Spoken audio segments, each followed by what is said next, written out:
Okay.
Wonderful. Hi, Tamaya. Hi. Hi. That was just an intro to for our new speaker today. We are here with Tamaya Rodriguez, who is a phenomenal dancer and fitness coach. And she has joined us today on the Wellness Matters speaker series. And we are going to be talking about self-confidence today.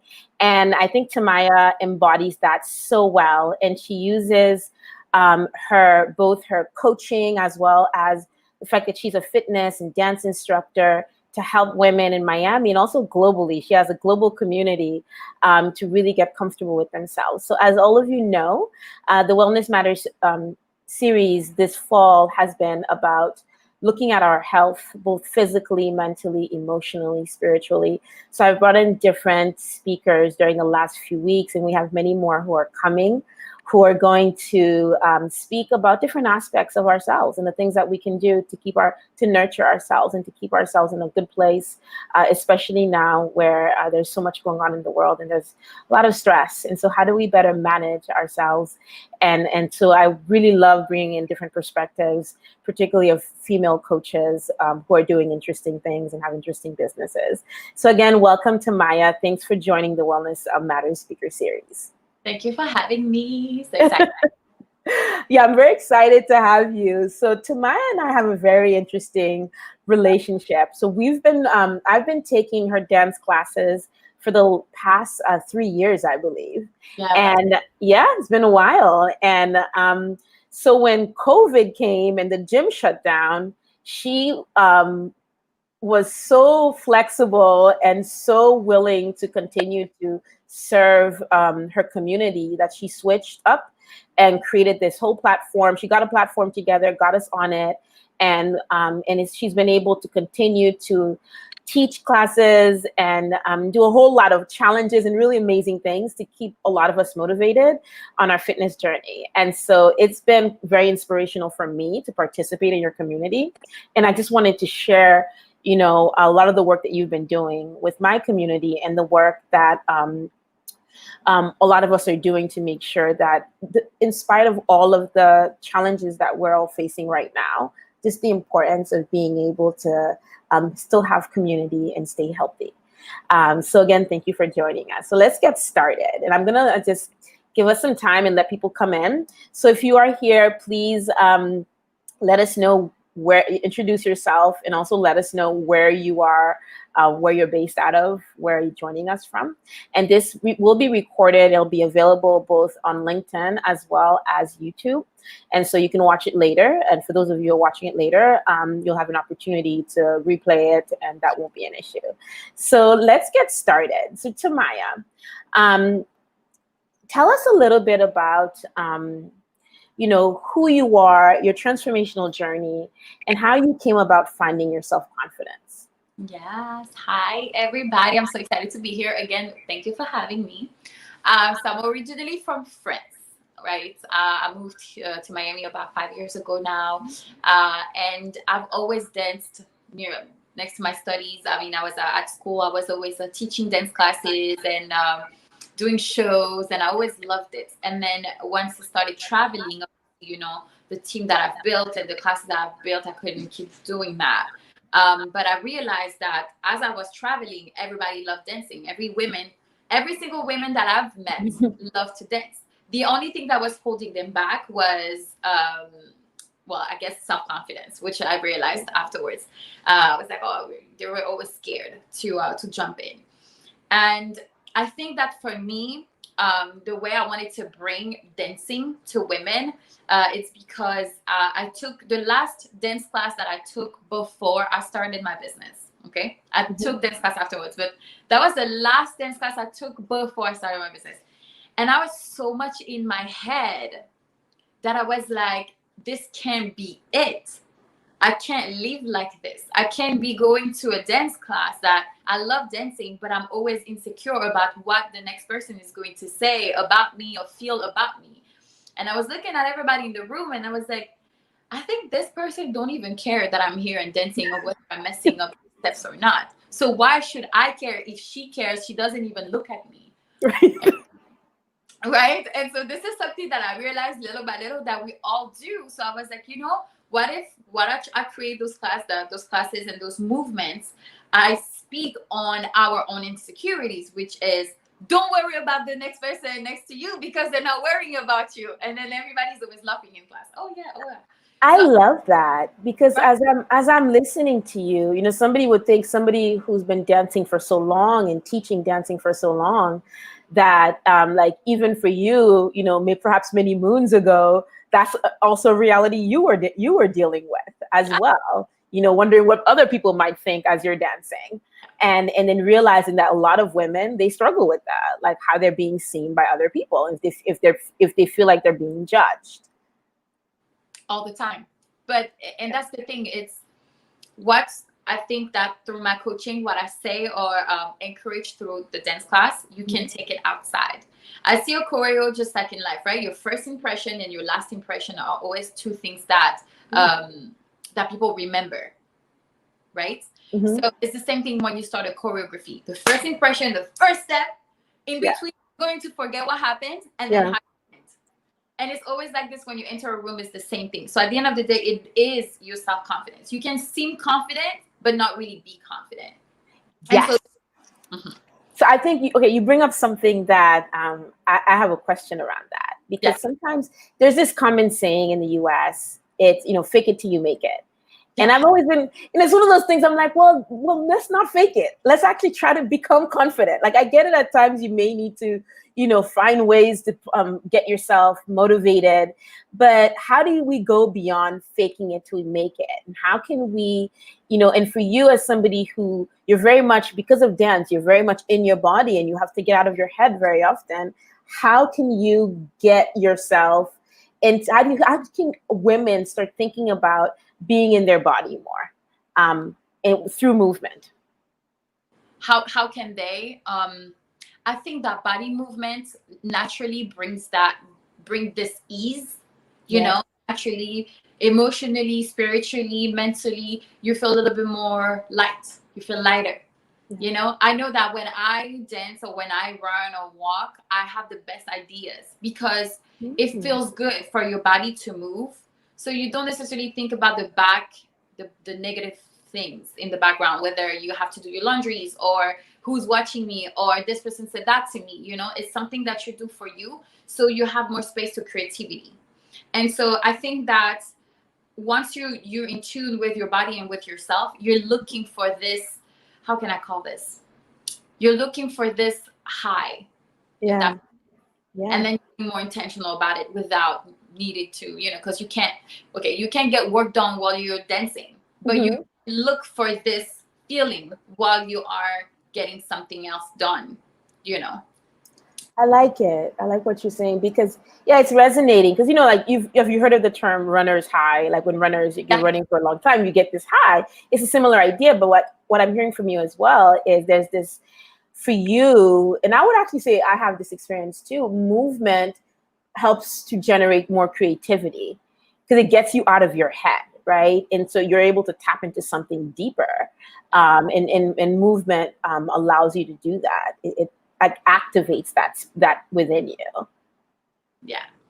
And so I think that throughout my journey and my dancing and coaching, I've created this community that has been able to reflect also who I was, my own insecurities, and I had to ask myself, how did I overcome those insecurities so I can help these women to do the same.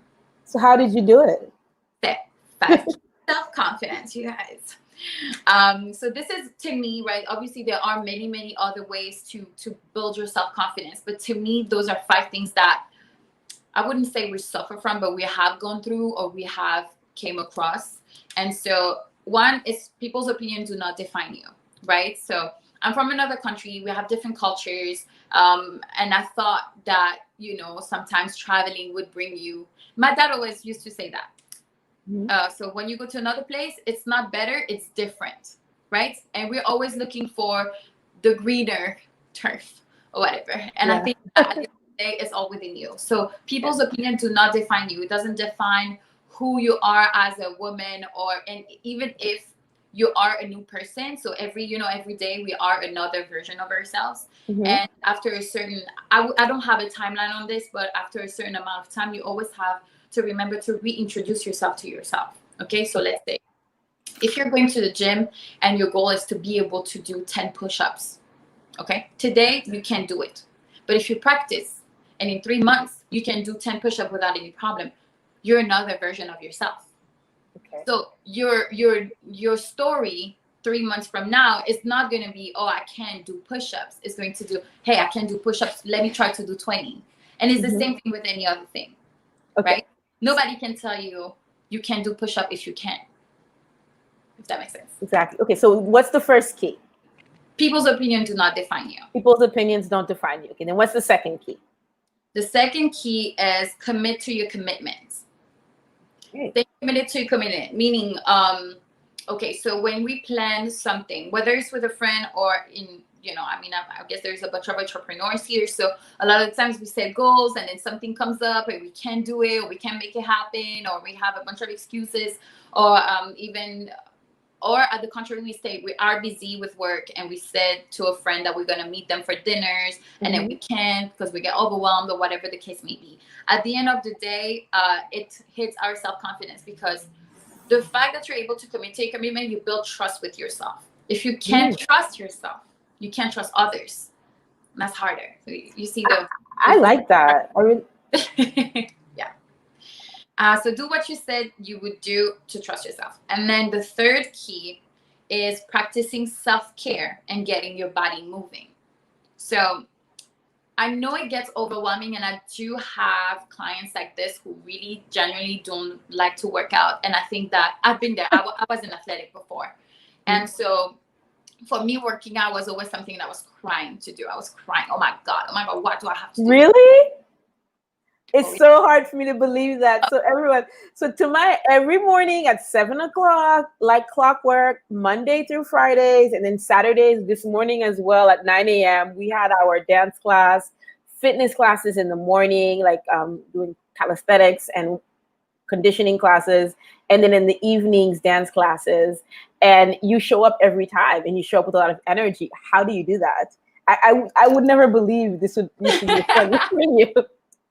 I think my ambition is stronger than my fears, let's say. So I really do enjoy. We can talk about this after, but I really Yeah. waking up at 5 a.m. in the morning and do like self-development, have my little routine. I feel it makes me feel capable. It makes me feel capable. Wow. I was able to do this. Oh my God, I can do so many other things. It's I'm really, working on that. I'm working on the 5 a.m. thing. but it depends on what time. I'm not going to lie. If I'm late, it's a drag. It's very hard. I go to bed early. But so the third, practice self-care and get your body moving. So we forget. Okay, so this is one of the examples that I take in my coaching. It's like when you put on makeup. I have nothing wrong against makeup, please. Mm-hmm. But do you do it because you feel like you have to, or do you do it because you enjoy doing it? Mm-hmm. Like you enjoy the colors, the texture, the smell. I enjoy it. I love Yeah. makeup. But this is important because a lot of the times we do it because we feel like we have to do it, right? Says who, I want to say. But we feel like we have to do it. And so it's no longer a pleasure. Yeah.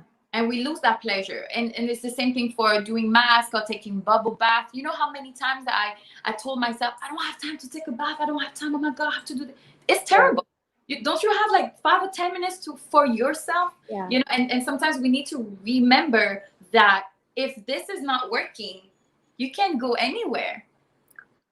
Yeah, we're in a go culture. It's always, and I think for women, that's something we all struggle with, is that trying to balance our endless to-do list. It never ends. Always something to do with, right? Which is, taking a step back and doing little things when you can. I feel like self-care is one of those words like we use it a lot, but I sometimes ask myself, do people really know what that means? Yes. But because really what it means. Something else for you than it is for me. Exactly. Okay? Self-care for you could be taking a day completely off where you turn off your phone and you don't talk to nobody. Self-care for me can be, like I mentioned, taking a bath because I work out 2-3 times a day, or your body needs it. Time to recover. It's very true. So you have to do things that will help you to be more productive. Yeah, that's an interesting way of looking at it. So what's key number 4? Key number 4 is be kind to yourself and to others. So when I'm saying this, it's a lot of times we critique ourselves or we're going too hard on ourselves, right? When we have a business, we're like, this is not good enough. I gotta do more. I gotta go harder, And sometimes it's just a matter of just doing what you have to do before you try to go harder. And then when I say be kind to others as well, is compassion.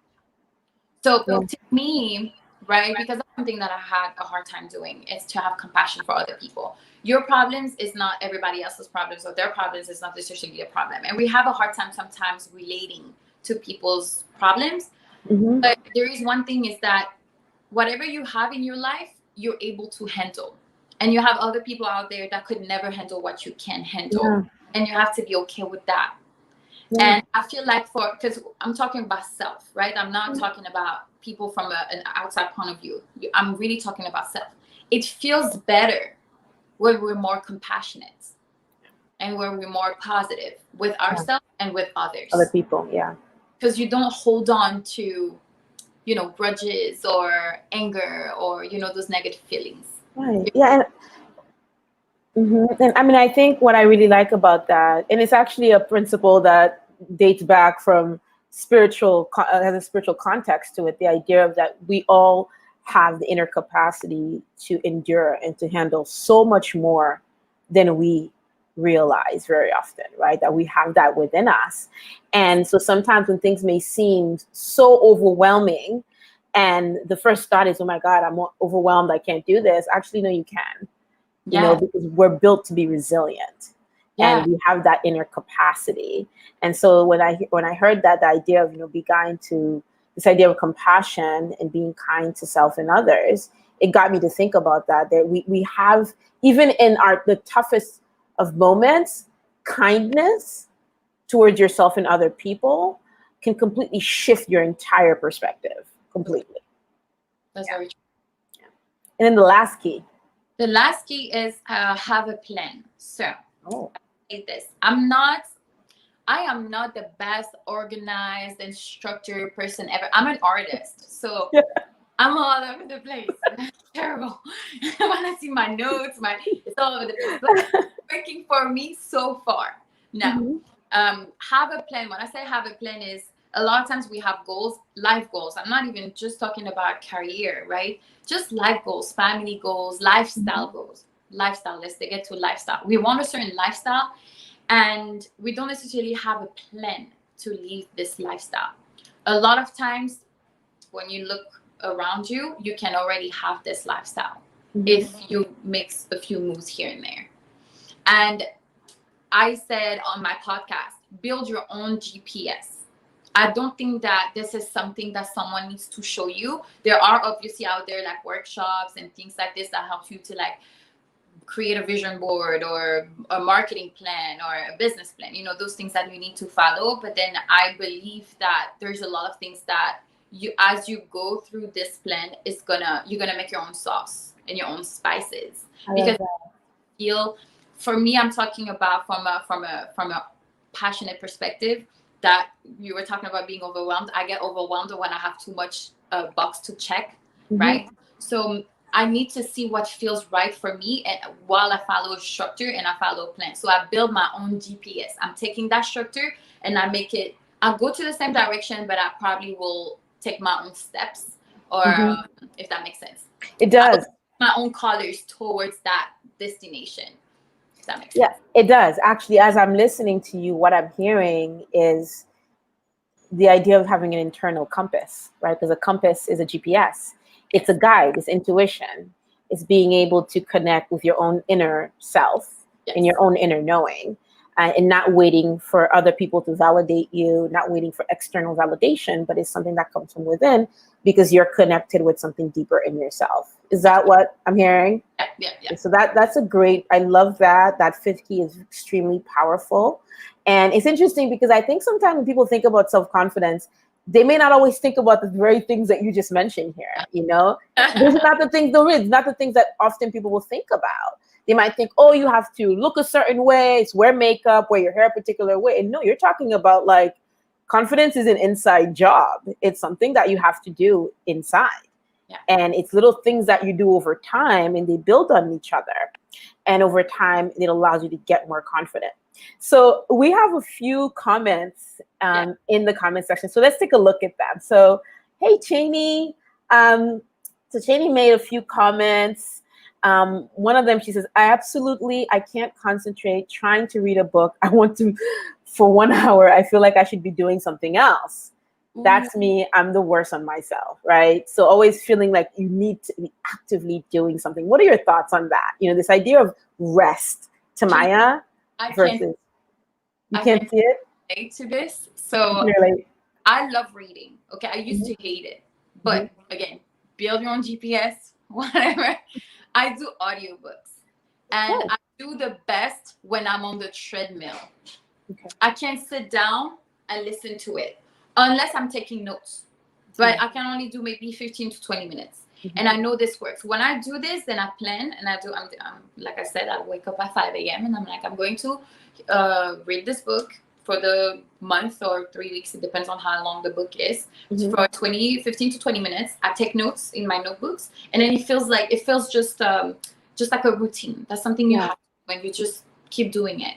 yeah. Or I go on the treadmill or at the gym and I have my earpods and I do Yeah, my I that's love it. It's like it's a philosophy that you have. Like you like reading, but you also know your own limitations, right? And like sitting down, it might be hard to focus for a long time. So what do? You use audiobooks because yeah. most books now have this Audible. Most books are audio as well. And then you're using your time also very efficiently too, right? Because you're on the treadmill and you're also listening and you're still getting the same thing as if you have a book in front of you. So I think that's wonderful, like being able to make things fit into your world, Yes. how they fit into your world. Exactly. And she was saying, I feel like I should be doing something else. And that's something that I struggle with a lot too. So when you're doing something else with it, Mhm. so whether, like you said, you fit it into your lifestyle, whether if you're a lot in your car or if you're, working in the morning or at night or whatever, and it's your me time, or you take a bubble bath, that's something you do every day. I don't know. Then yes, fit in there, because then you don't have time to think whether you should be doing something else, because that's something that you're already doing. Yeah. That Yeah. makes It does. So Amy joined us and made a comment. Confidence is an inside job. She says, I love that. Yeah, it sense. definitely is. And then Cheney said, I keep buying books, but I feel like I can't even read them. Cheney, just get Audible. Make your life a little bit easier.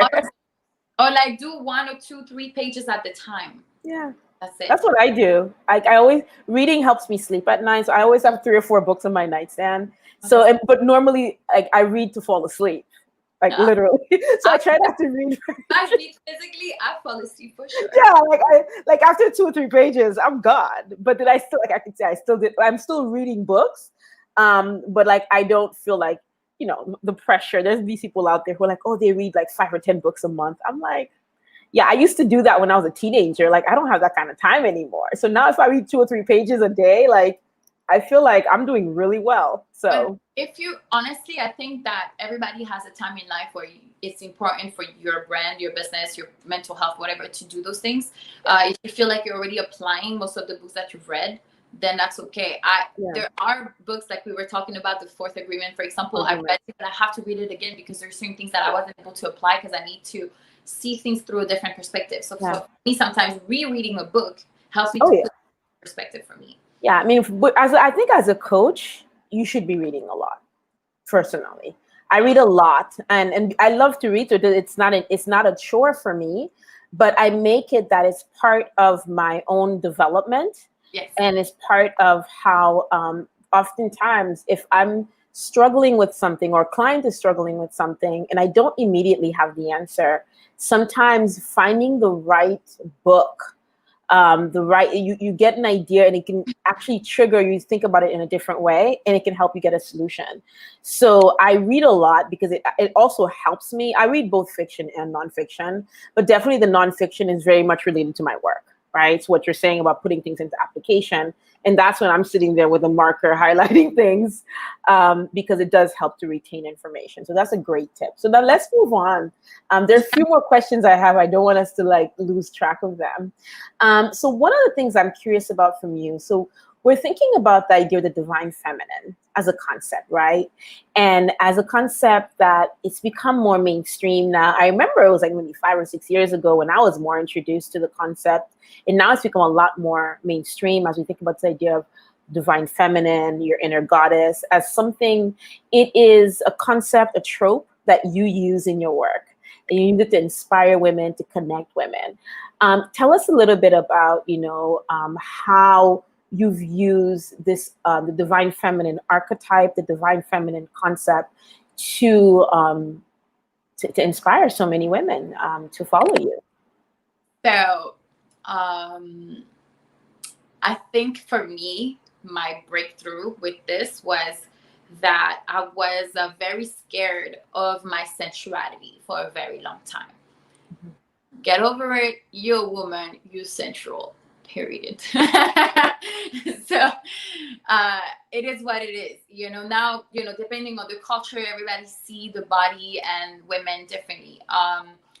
But I think that as I was becoming more of an adult, I had to be, and as a dancer, I had to become more and more okay with the sense of it's okay to be sensual, and it's not because they see me this way that it's gonna define my sensuality, my femininity, or how I use my femininity, if that makes sense. Yeah. So I always said I'm a goddess. That's something I always said, and then I'm like, what does that mean when you say it? What does that mean to you when you say that? So for me, I'm a goddess means that I'm the most in tune and real to my inner self, to who I am inside, right? Not all this, because I can cut my hair, I'm going to look different. Yeah. Here, right? And like it's a state of being for you. It's a way of being. Oh, yes, the sense of being yourself, of allowing yourself to be yourself.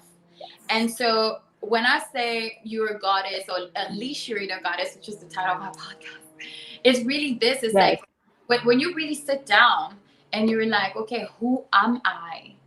This is you tapping into your inner goddess. This is you trying to know, okay, like what do I really like actually? Am I loving or am I this person? Okay, so I'm going to give you just a little bit of the backstory so you understand where I'm coming from. But I used to have a lot of masculine energy, so a lot of go get it, go get it, go get it. We need to make money. We need to do da, da, da. Until I realized that I was always feeling frustrated and stressed and anxious, and those are feelings that when you're not in alignment, it's not normal to feel this way. Obviously, it's going to happen, life happens, but when you are constantly feeling stress and frustration, you're not in alignment. So you have to put a pause and be like, okay, let me lean back a little bit and let me see what's going on around me, who I am, and how do I fit onto this world. So yeah, it's all of this together. And so in my coaching, the way I'm using it is basically just from when you come to my classes to when you go out. I really want you to discover something about yourself.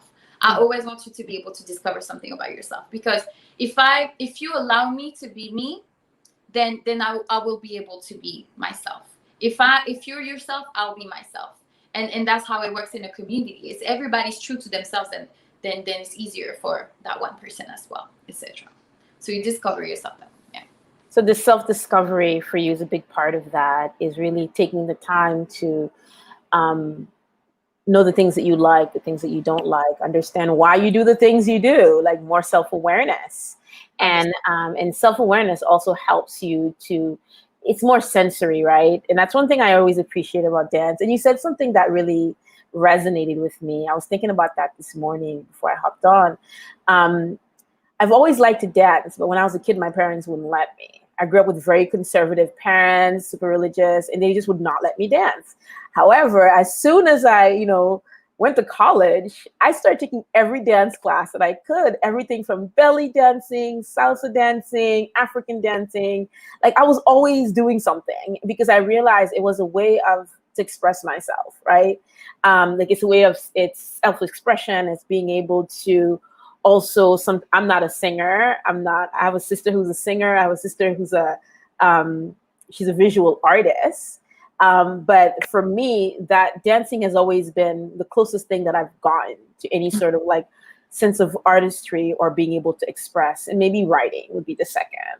And so dancing. So one of the reasons like I appreciate the work that you do with women, Tamaya, is that you help to remind us of something that is very primal, right? Very much in our nature. Dancing is something that, you look at tribes going back thousands and thousands and thousands of years until now.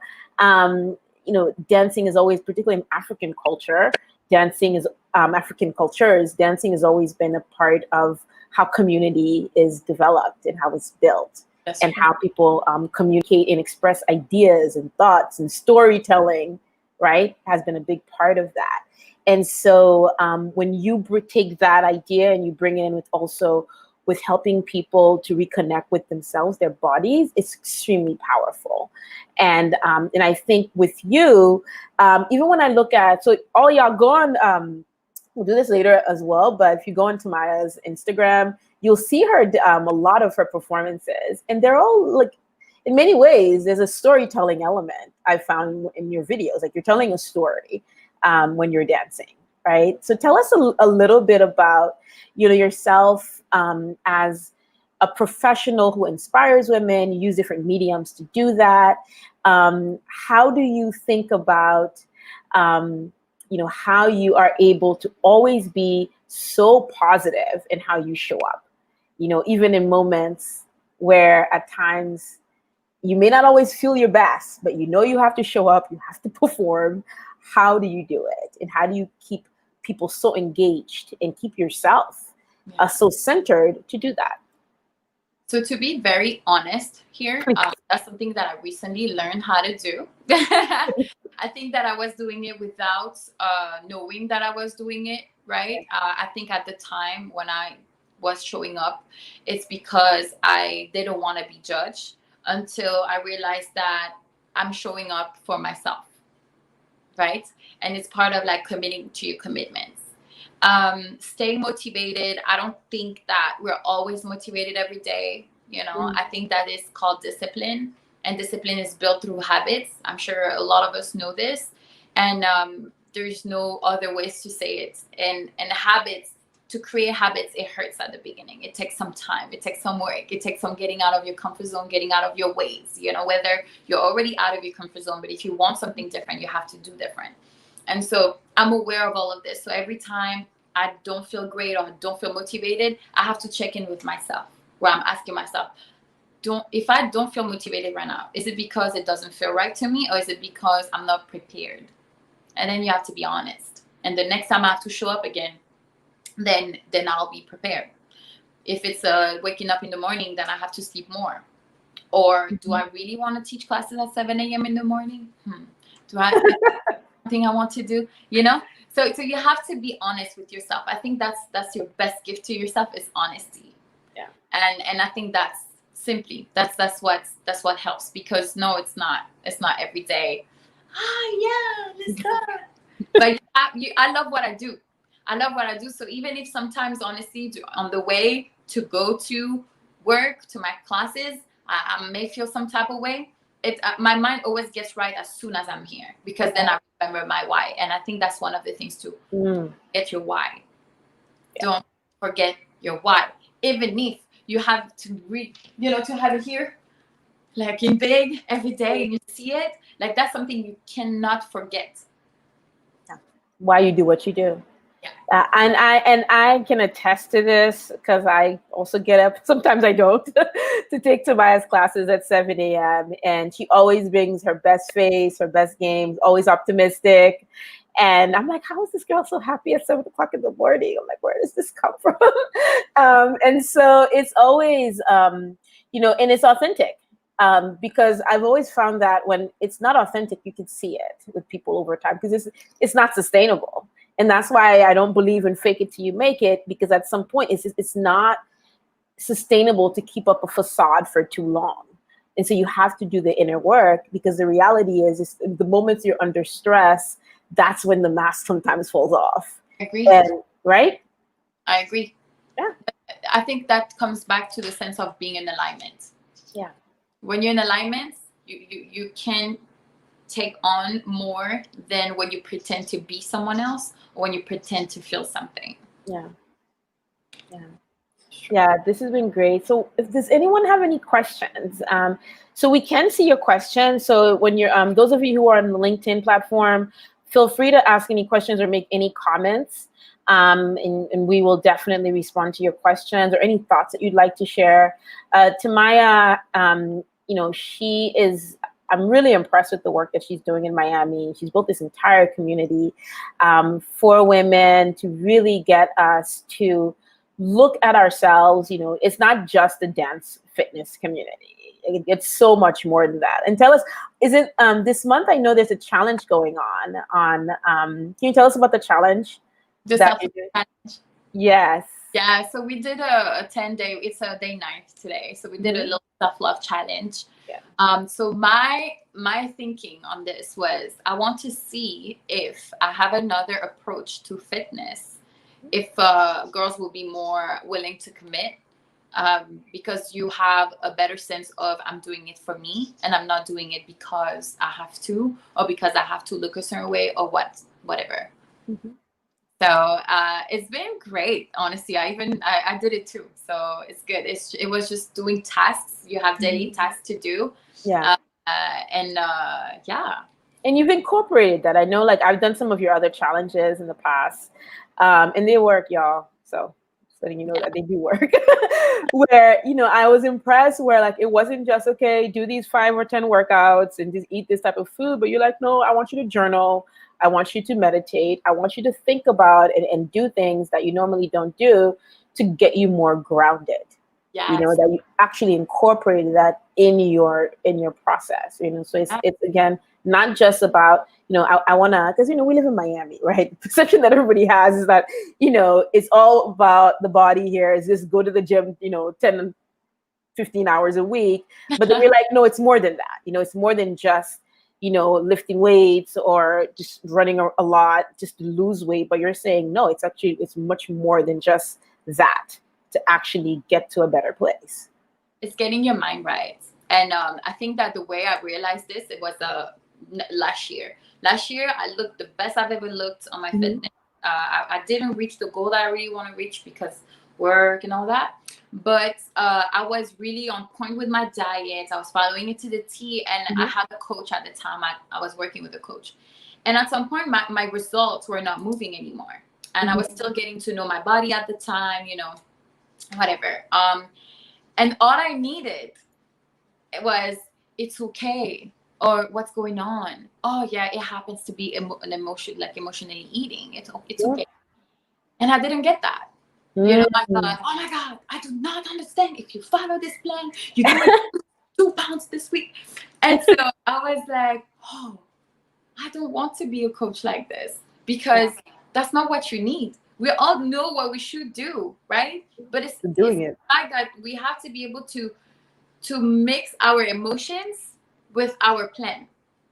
Yeah. And then it's going to be okay. But if you have one without the other, or too much of one, too much, it's just not working. You're never going to be sustainable. Yeah. Yeah. That is so well said.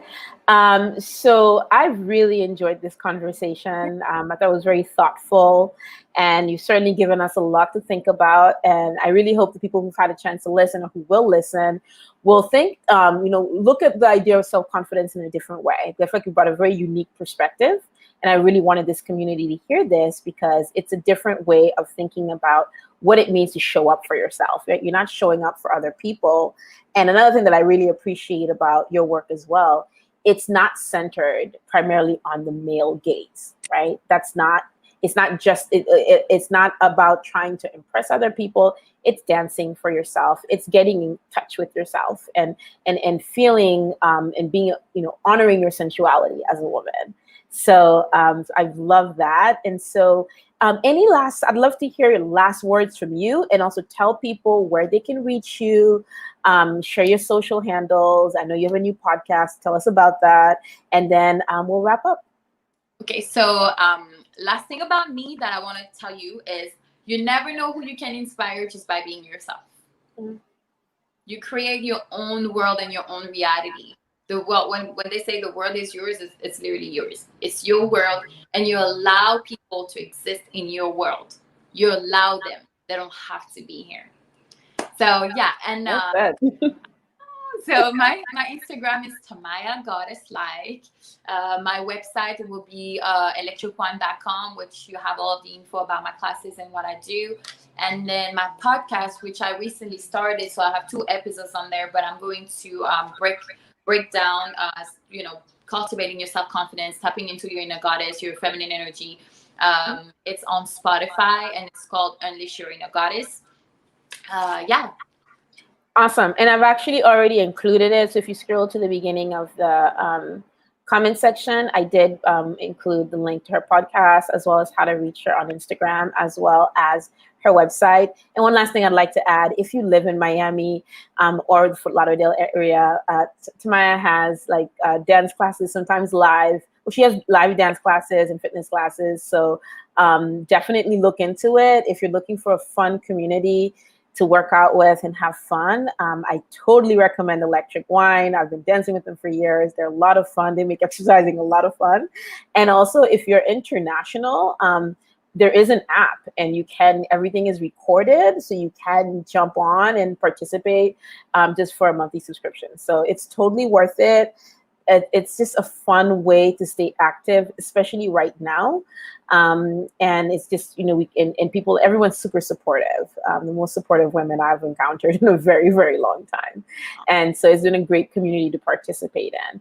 So again, thank you all for joining us. And thank you, Tamaya, for joining and sharing your wonderful wisdom about feminine energy and self-confidence.